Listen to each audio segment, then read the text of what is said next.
The retro rockets fired 16 seconds early. That detail matters, so I am saying it first, before the oxygen makes my tongue thick and before the static eats the recorder.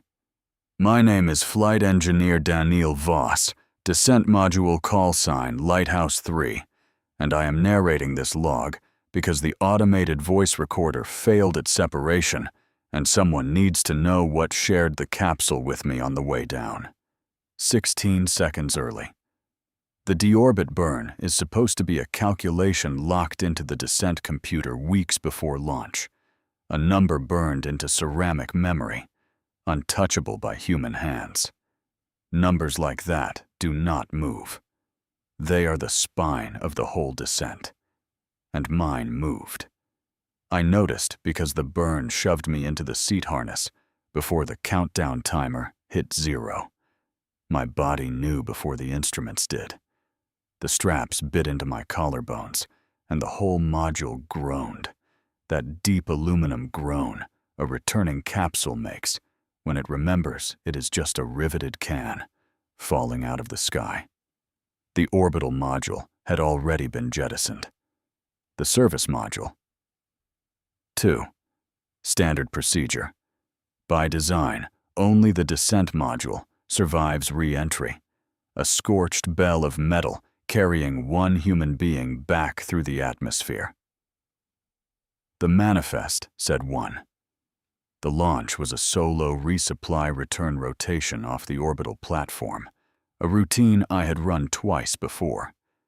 There was no second seat installed. The left couch position was stripped down to its mounting rail to save mass for cargo. So when the medical telemetry strapped across my sternum began reporting 2 cardiac signatures, I assumed it was a sensor fault. The chest strap is a simple thing.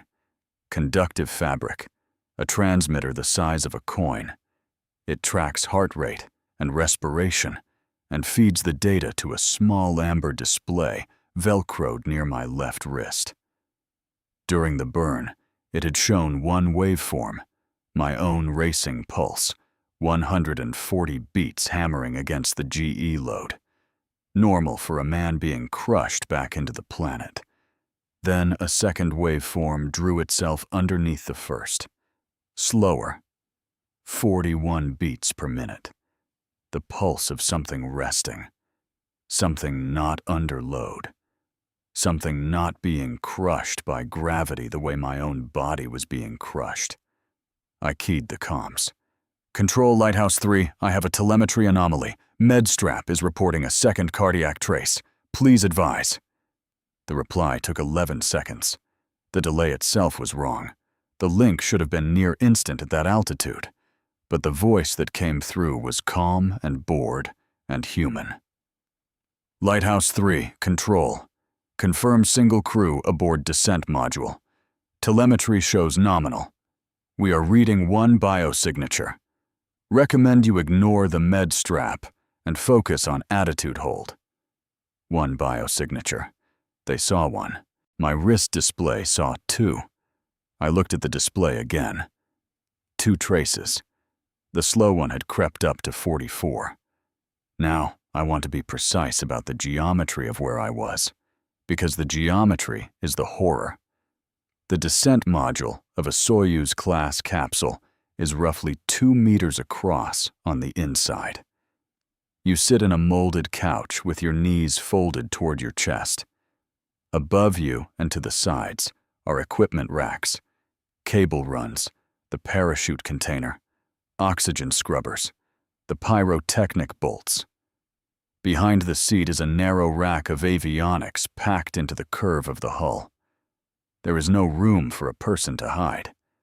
There is barely room for the person who is supposed to be there. I have squeezed my own frame into that couch enough times to know the volume of empty air in that cabin by feel, the way you know the inside of your own car in the dark.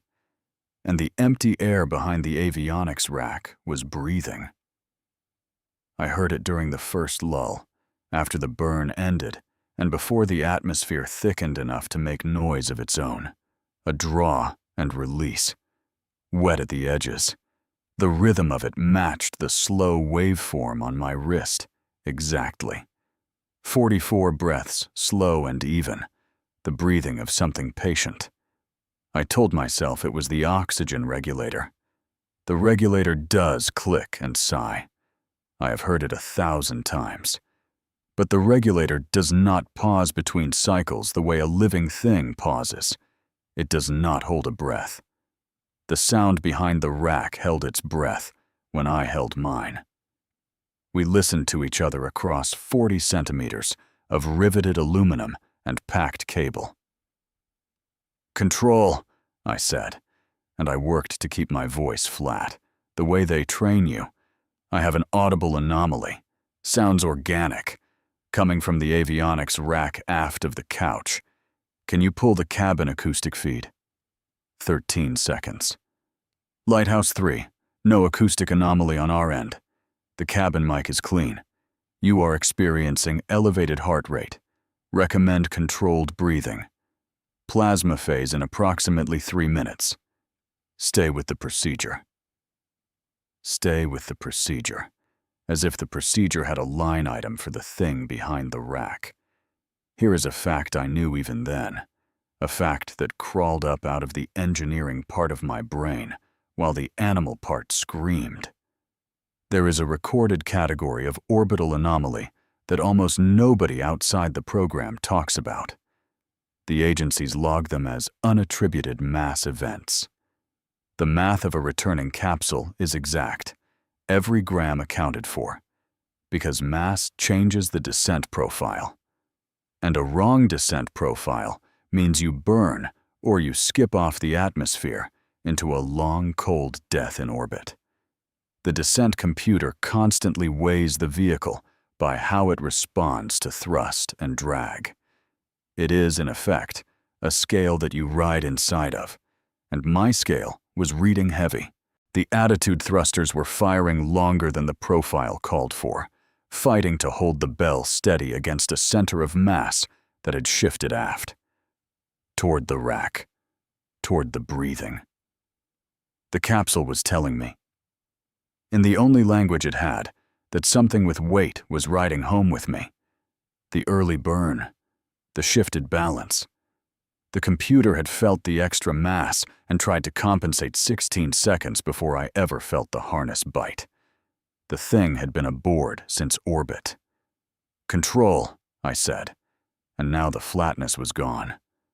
The attitude thrusters are overcorrecting aft. Center of mass has shifted.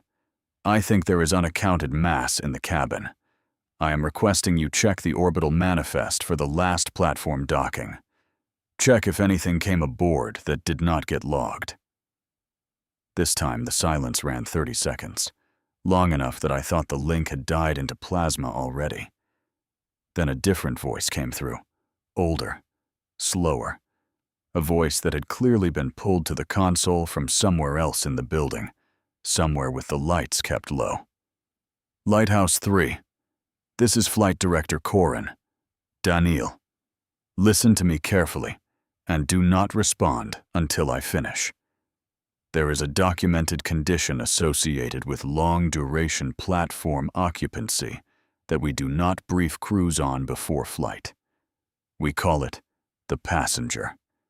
It is not external. It is not aboard your vehicle in the way you think.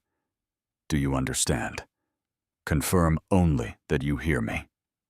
"I hear you," I said. The breathing behind the rack had stopped. It was listening too. "The condition presents during re-entry, never before, never after. The high GE load and the magnetic shear of the plasma phase produce it. Crews report a second heartbeat, a second breath. Sometimes a second presence in the helmet visor reflection. The telemetry occasionally registers it, which is the part we have never been able to explain, because there is nothing there to register. We have flown the capsules empty on test runs and gotten the second trace anyway. Do you understand what I am telling you? Confirm only." "I understand," I said. But I did not the way he wanted me to, because Flight Director Corin had never sat where I was sitting with the rack at his back, and he could not hear what I could hear, which was that the breathing had moved. It was no longer behind the avionics rack. It was beside my left ear now, in the stripped-down, empty couch position, the seat that had been removed to save mass, the seat with nothing in it but a mounting rail and a folded restraint harness. The restraint harness was no longer folded. I saw it in my peripheral vision, the gray webbing strap drawn taut, as if cinched across an occupant, drawn tight over a shape I could not look at directly, because the moment I tried, the cabin lighting strobed and the plasma phase began, and the whole world turned to fire on the other side of the window. The plasma phase is 4 minutes of hell at the best of times. The capsule wraps itself in ionized atmosphere, a sheath of orange and white fire that scrubs off the orbital velocity and severs all radio contact. You sit inside a falling star, and you cannot talk to anyone, and the heat shield ablates away in glowing chunks that streak past the tiny window. You are alone in the most literal sense a human being can be alone. Except I was not alone. The second helmet. I have to describe the second helmet because it is the thing I will see for whatever remains of my life. There was a second pressure helmet resting in the empty couch beside me. Not my spare. My spare was stowed in the locker beneath my knees. This was a separate helmet, frost-rimmed, the visor fogged from the inside with the breath of something wearing it. And as the plasma fire lit the cabin in pulses of orange, the fogged visor cleared in a single patch, a circle wiped from the inside by a movement I did not see. And behind that cleared patch was a pale eyelid. The eyelid blinked. Wet. Slow. 44 times a minute, in time with the slow trace on my wrist. I screamed into the comms. There was no comms. There was only plasma. The recorder caught the scream. I can hear it now on playback. A man's voice cracking against the roar of re-entry. And underneath my scream, layered beneath it on the same audio track, a second sound. A sigh. Contented.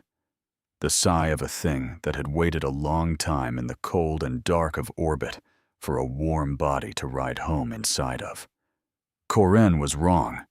It was not a hallucination produced by G-load and magnetic shear. Or it was, but the hallucination had weight. The capsule's mass scale does not hallucinate. The attitude thrusters do not fire against an imaginary center of mass. Something with grams and kilograms was strapped into the seat beside me, and the agency had known, and the agency had a name for it, and the agency flew us up there anyway, and let the cold, dark thing climb aboard during the long, lonely months on the platform, and ride down inside the only warmth for 100 kilometers in any direction. The platform. I understood it then in the fire, with the eyelid blinking at me. Long-duration occupancy. The passenger presence during re-entry. It does not come aboard during re-entry. It comes aboard up there, in the months of isolation, when a human mind in a metal can begins to leak at the edges, when the loneliness becomes so total that it develops a kind of pressure, and something from the great cold outside notices the warmth and the light and the single beating heart, and decides it would like to come in out of the dark. It rides you down because down is where the warmth goes. It cannot survive up there in the empty. It needs to come home, and it can only come home in your place. The slow trace on my wrist was climbing. 44, 50, 60, 68. The passenger's heart was warming up, speeding up, coming alive. And my own trace, the fast one, the one that had been hammering at 140, was slowing, dropping.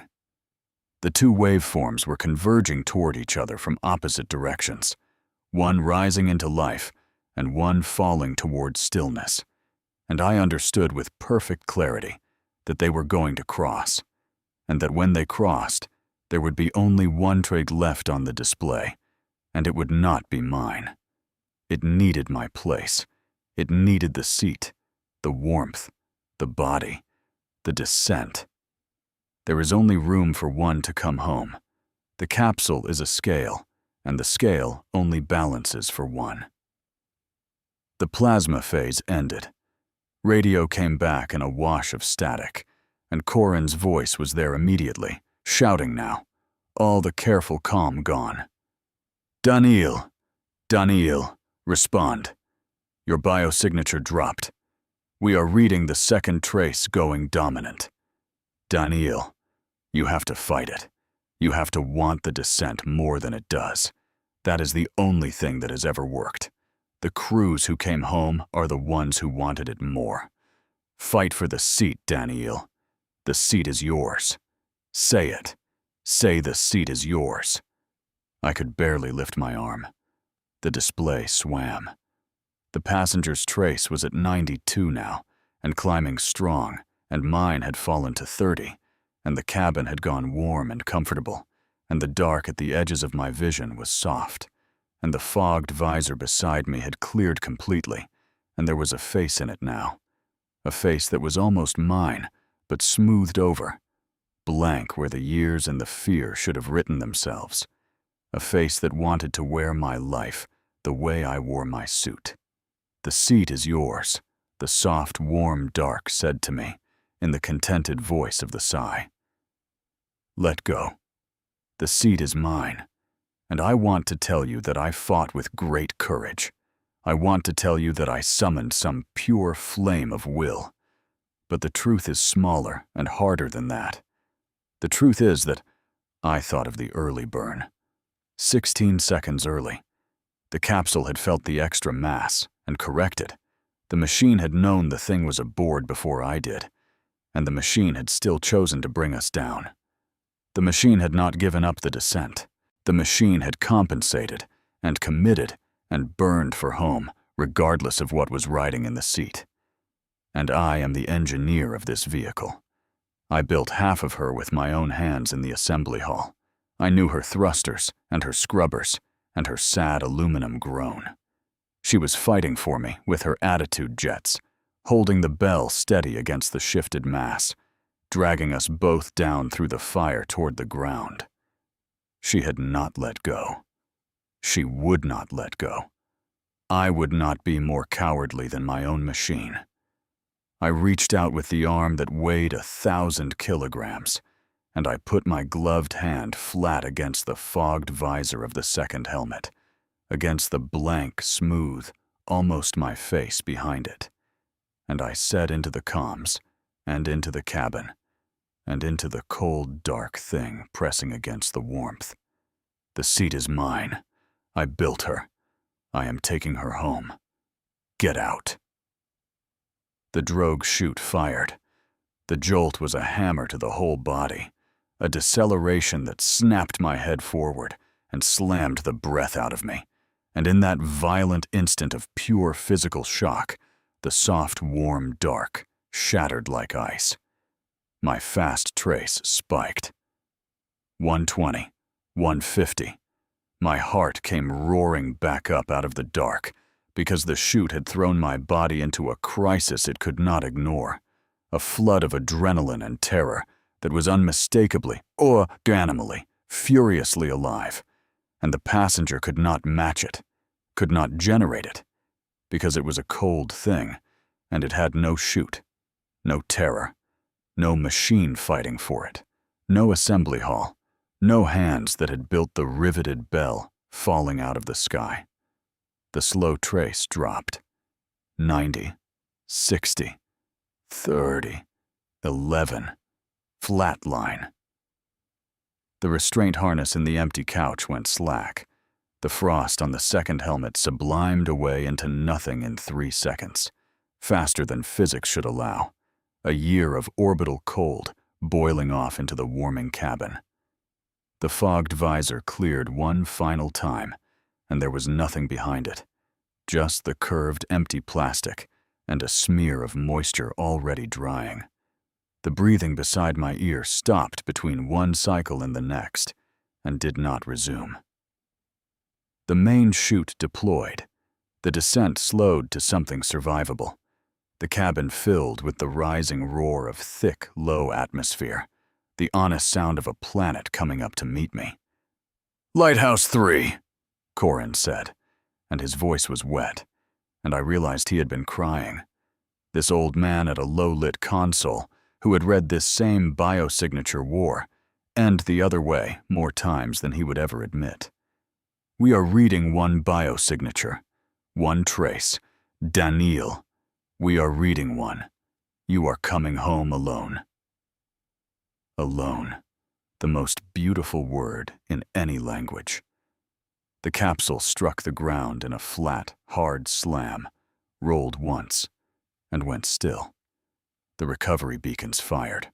Through the tiny scorched window, I could see the brown grass of the landing zone, flattened by the wind of my arrival, and a sky so blue and so map and so thick with breathable air that I started to laugh. A cracked, ugly laugh. The laugh of a man who has dragged himself out of the cold dark and refused to give up his seat. They opened the hatch 11 minutes later. The recovery team found one man strapped into a couch built for one, in a descent module rated for a single crew, with a med strap reporting a single steady heart. And beside him, in the stripped empty seat that had no occupant and never should have had one, a single pressure helmet that no one on the manifest could account for, its interior bone dry, its visor scratched on the inside with 4 parallel marks, like the trailing fingers of something that had been pulled out backward into the empty it came from. They burned the helmet. They do that now, with all of them. They never told me they were going to. I only know because Corin called me, 6 months later, on a night when neither of us could sleep, and he told me they have a furnace at the recovery site that exists for exactly one purpose.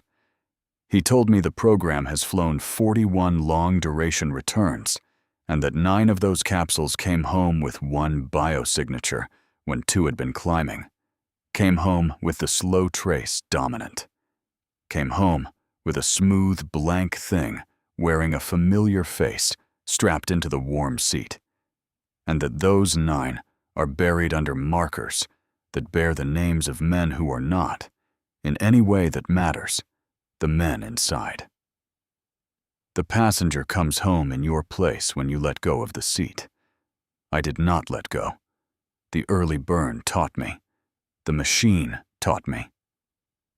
She felt the cold thing climb aboard, and she committed to the descent anyway, all 16 seconds early. And I will not be braver than a riveted aluminum can that loved being alive enough to drag 2 of us out of the dark. I never flew again.